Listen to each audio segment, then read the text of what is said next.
Hey guys, and welcome to another TrewRehab videos. Bringing you one during the week this week, and as promised, I thought I'd bring you a chat on intermittent fasting because it was something that came up quite a bit in regards to some sponsors I had in my emails and just general questions from people and clients of mine after I mentioned it in my second video a while back. And so I thought I did do a chat and I guess a bit of a discussion about intermittent fasting and how it might be able to help you out and how it's helped me out, and I guess it's how I tend to live my life these days, and it's certainly been of great help for me with a whole host of different benefits. And as I said, I thought I'd give you a bit more of a rundown of kind of how it is and how it happens, and I guess how it might be able to help you out. And if you have any questions or any queries about it, do please seek some advice maybe from your GP or another health professional, maybe a dietitian or a nutritionist that you might know, or definitely drop me an email. I'll be more than happy to answer any questions you might have. So I guess in a nutshell, intermittent fasting is, I guess, the practice of going without food for an extended period of time. And most of you probably don't even realize you're already doing it. And I guess instead of having a fancy name or a kind of, I guess, a weird title to it, basically we just call it sleeping. So when you eat at night time and you finish your last meal at, let's say, 7 or 8 o'clock at night, your next meal might not be until 7 or 8 o'clock the next morning. And so that fast there is basically an intermittent fast that you might be going through. But instead of being on, I guess, a 12-hour cycle, and I guess that would leave you as a 12-hour cycle of eating, that leaves a 12-12 intermittent fast for you. And I guess the way that I guess they're now moving, and kind of a lot of research going into it, mainly on, I guess, lab rats and animals in the lab, but there's definitely starting to be a lot more research done on I guess human cases, is doing different variations that you may have heard on intermittent fasting that aren't just 12 hours of going during your sleep and then 12 hours of eating during the day. So the most famous one I guess you might be coming across is the 5-2 diet that I guess was made most kind of public by a guy called Michael Mosley, who did a research project and did a documentary about it on ABC a few years ago now. And he looked at kind of the effects of doing a 5-2 diet where you would eat regularly for 5 days, and then for 2 days you would actually have a fast. And those 2 days wouldn't be concurrent, so you might have a fast on a Monday and a Thursday, and then the other days of the week you would eat normally. So that was one that was, I guess, made more, more public, and kind of is the one that's going around a bit more these days. Personally, for me, that doesn't work. Because I exercise quite heavily, if I was to try and go for 24 to 36 hours, as he suggests on those 2 fasting days, without a whole lot of food, and I guess in those days he has people eating about 500 calories, I would just kind of fall in a heap due to my exercise kind of requirements plus my long days with clients and work. So a lot more research is now going into kind of, I guess, the more active individual and kind of how they can incorporate intermittent fasting. And I guess the main ones that are kind of coming about these days, and I guess what I kind of run by, is an 18-hour fast and a 6-hour feeding window. And that's definitely been the one that works best for me. Now, I can sometimes push that out to a 20-hour fast and a 4-hour eating window, but normally best works for me because I tend to work my my exercise in and around lunchtime, and then beyond that I just have a quick little bite of maybe some fruit just to kind of extend my fast a little bit longer, and then my eating would begin kind of sometimes around about 2 or 3 o'clock in the afternoon. So my last meal would tend to be around about 7 or 8 o'clock when I get home from work, and then my next meal, nothing at all until probably around about 2 o'clock, 3 o'clock in the afternoon. Now, you may have heard, obviously, breakfast is the most important part of the day, and that you should get going with a good healthy meal and get your day started, and get your metabolism kick-started. And there's actually very weak evidence out there to suggest that it actually increases your metabolism at all, or that it actually helps you, I guess, with staving off hunger and kind of not eating as much during the end of the day. A lot of the research that's going into, I guess, intermittent fasting now is to kind of see, does, I guess, incorporating some sort of intermittent fast into your weekly routine, does it help you reduce your calories? Does it help with some of, I guess, the markers that we would consider to kind of, I guess, on the road to unhealthy bodies, looking at markers that kind of look at insulin sensitivity, so looking at type 2 diabetes, looking at increases in cholesterol, looking at, I guess, helping out people with, I guess, morbid obesity, people that are extremely overweight, and I guess the overweight as well. And a lot of research that's coming back is suggesting it does really help out these kind of I guess, populations. Now, most of the research that does go into it is done with the obese and the overweight populations, and we're seeing, some really great results coming back in that it could be possibly, and I'd say possibly, it's not definitive, that's for sure, but possibly helping with such things as breast cancer reduction in women, type 2 diabetes, reduction in your cholesterol, reduction in markers of, lipids and triglycerides, looking at also reduction in cholesterol, as I mentioned before. But some of the other studies that have been, done, as I said, in lab rats have also been shown to reduce the risk of things like dementia and Alzheimer's and things like that. So that's some great, research that's coming out. Now, in the healthy populations though, I guess people like myself or the active or athletes, there's a lot less research going on to it because it's not, seen to, how is it going to really benefit someone who is already living a pretty healthy lifestyle. But there have been a few research projects done on that, and I guess one that I kind of came across, that they kind of found that the same kind of reductions and insulin sensitivity kind of, benefits that we were seeing that you saw in the obese and the overweight populations were also being seen in active, fit young men and women and athletes as well, which could also be, a benefit for them in their, their healthy lifestyles, but also their sports and their kind of recovery from then. So the benefits that we see aren't just kind of the physical that you might actually see from the outside in reduction of weight and things like that, but they go far beyond that than just your weight loss. I guess most of our cell repair actually happens when we're in a fasting state. And our body's routine and maintenance, overnight, if that is extended, then obviously we do definitely see some benefits in, cell repair and cell recovery. So if we are living a pretty active lifestyle where we do see ourselves in the gym and kind of needing to recover, we can actually see some increased benefits in the recovery process from that.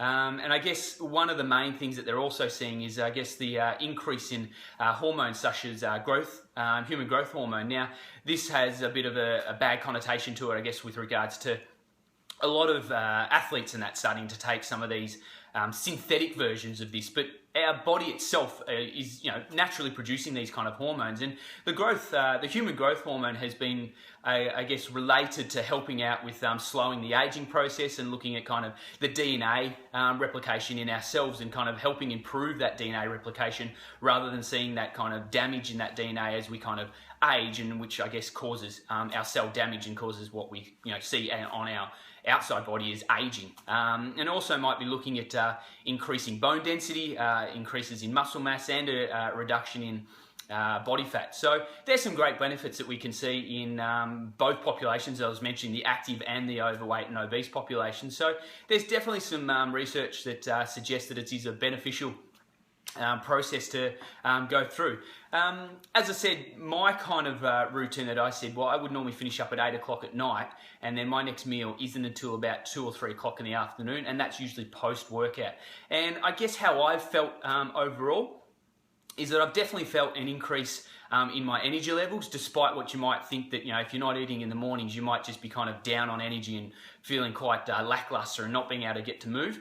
But our body is actually programmed, and I guess if we relate it back to our ancestral kind of beliefs and movements, as well as a lot of religious movements, Ramadan, you see, 1 month of the year for 30 days, people with that religion are kind of fasting from sunrise in the morning until sunset in the evening, and they're actually seeing that a lot of these populations are actually far healthier during this period. So I said I don't fast during the day. My fast kind of happens overnight and then the beginning of the day, and then I start my eating periods at the end of the day.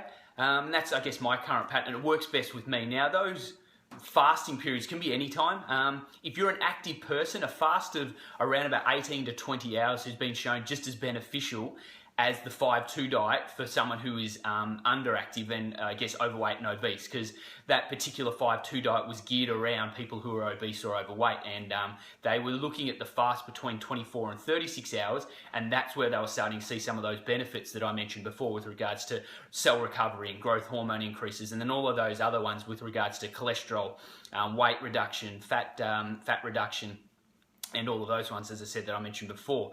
So someone in an active lifestyle can get those exact same benefits though with an 18 to kind of 20-hour fast. And so if you're someone who does tend to be quite active and you're in the gym or you're exercising 4 or 5 times a week, maybe you could start trying to look at yourself at getting an 18 to kind of 20-hour fast and seeing how it interacts with your body. As I said, what you really got to be careful of though is just not just jumping straight in the deep end and just going on a fast tomorrow and then just not eating for 20 hours. You may have some underlying factors that you might need to kind of have checked out, because it is an extreme way of looking at it. Most people would kind of look at you and, if you're not having breakfast and you do get in a night, I still get it. From friends, from clients, look at me a little strange. And when I kind of do mention this to some other health professionals, they certainly think that I'm a little weird. But that's the thing that works with me, and it's not a cookie cutter approach. For some people this will work, for some people it won't work. But for me, as I said, my energy levels are far better. I feel more alert and more awake. I'm not a coffee drinker. I never have been. I don't enjoy the smell nor the taste, so it's not something that I use to kind of help get me through the day. But a lot of intermittent fasters do use just a black coffee, 2 or 3 servings in the morning. And throughout that kind of fasting period, just to kind of help keep their energy levels moving on and kind of helping with then get longer into their fast. But for me personally, as long as I keep my hydration levels up, I'm more than okay to keep going for those 20 hours. So I kind of try and get in about 3 litres of water from the moment I wake up until the moment I eat at around about 2 or 3 o'clock. And that increase in kind of water and hydration certainly fills my stomach, keeps me hydrated, keeps me going, keeps me alert, and keeps my energy levels going. I then step into my workout well hydrated and full of energy and ready to kind of lift and run and whatever my exercise may be for the day. And then, as I said, I then fuel up after that particular workout. I'll then go another few hours when I'm back in with clients in the afternoon and evening, and then I'll be eating back in that evening. And the other big benefit that I've certainly found from it is that if you're kind of watching your caloric intake, if you can then only have to eat your caloric input in the space of kind of 4 or 5 hours, those meals can be far more enjoyable. So my kind of caloric intake at the moment, based on my kind of energy and exercise levels, is around about the 2,000 to 2,200 calories per day. And if I only have to, I guess, get those calories in the space of about 2 meals, each meal is about 1,000 calories. Now, if you use an app like MyFitnessPal, which I do, to kind of track my macros and track my calories, just go and plug in a meal and try and get it up to 1,000 calories and just have a look at how much you get to eat. And so it's far more enjoyable doing that rather than spacing it out over 6 meals throughout the day and each meal only being a very small meal and not really satisfying, and I'm always kind of looking for the next meal. This way of going about it, I've always been satisfied, and when I'm full and I'm done, I'm satisfied. I'm not looking or craving food beyond that. And as of the night time, I tend to have my carbohydrates later in the evening, much again against what you may hear is don't eat carbohydrates after 2 or 3 o'clock. They're essential in our recovery overnight. So again, if you're an active person, they're very essential in kind of recovering from a heavy load workout, or if you've gone on a big run, if you're a kind of long distance trained athlete, or just a weekend warrior who loves their running. Replacing those glycogen levels and replacing your carbohydrate levels to kind of help with the recovery to then go again the next day is essential. So having them late in the evening actually boosts some of the hormones in our body, such as serotonin and things like that in our head that actually help us sleep. So I've always been a good sleeper, but ever since starting to do this intermittent fasting and having my big heavy carbohydrate kind of base meal in the evening, I'm out like a light as soon as I've eaten, which I think is a great thing. And it means I get a good, deep, full sleep, and I get those big spikes in those growth hormones overnight, and I recover really well. I wake up fresh, I feel great the next morning, and I'm ready to go for another day. I guess another side little benefit, I'm up at 4:30 every morning just to go and walk the dog in the morning and then get myself to work. So it saves me, I guess, 15, 20 minutes in the morning, so I don't have to get things prepped for lunch and things prepped for breakfast. So any extra sleep in the morning is definitely a benefit for me. I hope that answers many of the questions that I've kind of had come up to me in regards to intermittent fasting. If you want anything more, I'm more than happy to answer it. So give me an email on adam@TrewRehab.com. That's adam@TrewRehab.com. I'm happy to answer any questions. This video has been a bit longer than I'd like to go, but Obviously, I'm always open for comments or queries. If you want to like the video, if you can share the video for me or subscribe to my YouTube channel to stay in touch with all our other videos that are coming out. I'm halfway through week 4 on my 7 weeks and 7 diets, and this week's gluten-free. I just posted a great picture of the gluten-free lasagna that my wife and I made up the other night with some roast veggies. It was absolutely delicious. I'm certainly going better this week than I was on the paleo last week, but I'll give you that review on Sunday as per usual, guys. So stay in touch.